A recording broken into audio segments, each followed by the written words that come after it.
70 साल तक कश्मीर के लोकतंत्र को ये 3 परिवारों ने बांध कर रखा। अब्दुल्ला परिवार, गांधी परिवार और मुफ्ती परिवार। हमारे देश की संसद पर हमला जिसने करवाया वो अफजल गुरु को फांसी देनी चाहिए थी या नहीं देनी चाहिए थी? जोर से बोलो, देनी चाहिए थी या नहीं देनी चाहिए?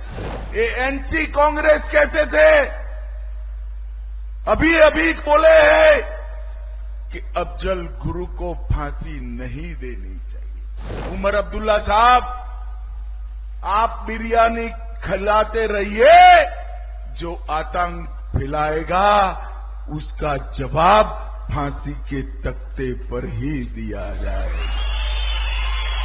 कल उमर अब्दुल्ला जी और राहुल बाबा कहते थे हम कश्मीर में लोकतंत्र लाएंगे। अरे किस मुंह से आप?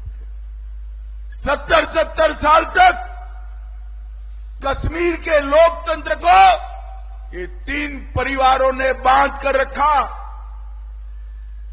अब्दुल्ला परिवार, गांधी परिवार और मुफ्ती परिवार। मुझे बताओ भाइयों बहनों, अब आपके यहां पंच सरपंच भी है, ब्लॉक के चुनाव भी हुए, जिले के चुनाव भी हुए, पहले होते थे क्या? जोर से बोलो, होते थे? मोदी जी ने 40,000 जनप्रतिनिधियों को लोकतंत्र का फायदा पहुंचाने का काम हमारे नेता नरेंद्र मोदी जी। ये 3 परिवारों ने अपने चट्टे बट्टे को टिकटें देकर सिर्फ 87 विधायक बनाए।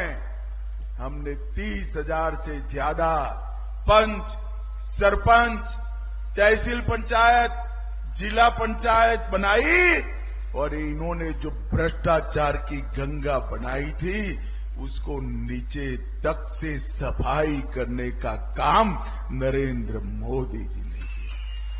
भाइयों बहनों, अभी मेरा हेलीकॉप्टर यहां उतरना था, उतर नहीं पाया। मैं उधमपुर उतर कर आया। ड्राइवर साहब ने कहा मुझे कि 32 किलोमीटर है साहब। मैंने बोला मर गए, 32 किलोमीटर है तो कम से कम 1 घंटा लगेगा, मगर 25 मिनट में मैं आपके सामने आकर भाषण। दिल्ली और गुजरात जैसी सड़कें ये पहाड़ियों की चोटी पर बनाने का काम हमारे नेता नरेंद्र मोदी ने किया। मैं एक और बात चनैनी वालों आपको पूछना चाहता हूं। हमारे देश की संसद पर हमला जिसने करवाया वो अफजल गुरु को फांसी देनी चाहिए थी या नहीं देनी चाहिए? जोर से बोलो, देनी चाहिए थी या नहीं देनी चाहिए? ये एनसी कांग्रेस कहते थे, अभी बोले हैं कि अफजल गुरु को फांसी नहीं देनी चाहिए। उमर अब्दुल्ला साहब, आप बिरयानी खिलाते रहिए, जो आतंक फैलाएगा उसका जवाब फांसी के तख्ते पर ही दिया जाएगा। ये पत्थरबाजों को छोड़ना चाहते हैं, टेररिस्टों को छोड़ना चाहते हैं। मैं आज बता देता हूं, ये ख्वाब छोड़ दीजिए उमर अब्दुल्ला जी। किसी को छोड़ने का काम आपका नहीं है, अदालतों का है।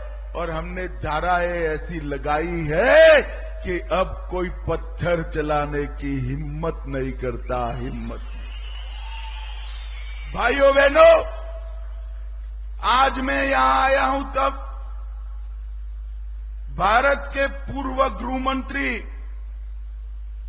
हमारे शिंदे साहब अभी महाराष्ट्र में एक जगह पे बोले कि मैं देश का गृह मंत्री तो था, परंतु मुझे लाल चौक जाने में डर लगता था। इस देश का पूर्व गृह मंत्री कहता है कि मैं गृह मंत्री था और लाल चौक जाने में डर लगता था। कोई बात नहीं, आप डरते थे, कोई बात नहीं। शिंदे साहब, पोते पोतियों को लेकर आ जाइए, बुलेट प्रूफ गाड़ी का भी जरूरत नहीं है। लाल चौक अब सबके लिए। लाल चौक में तिरंगा फहराने के लिए संघर्ष करना पड़ता था। आज हर घर तिरंगा का कार्यक्रम हमारे जम्मू कश्मीर में सफल होता है। लाल चौक में गणपति उत्सव, मोहर्रम और जन्माष्टमी धड़ल्ले से मनाई जाती है, कहीं से गोली नहीं चलती है।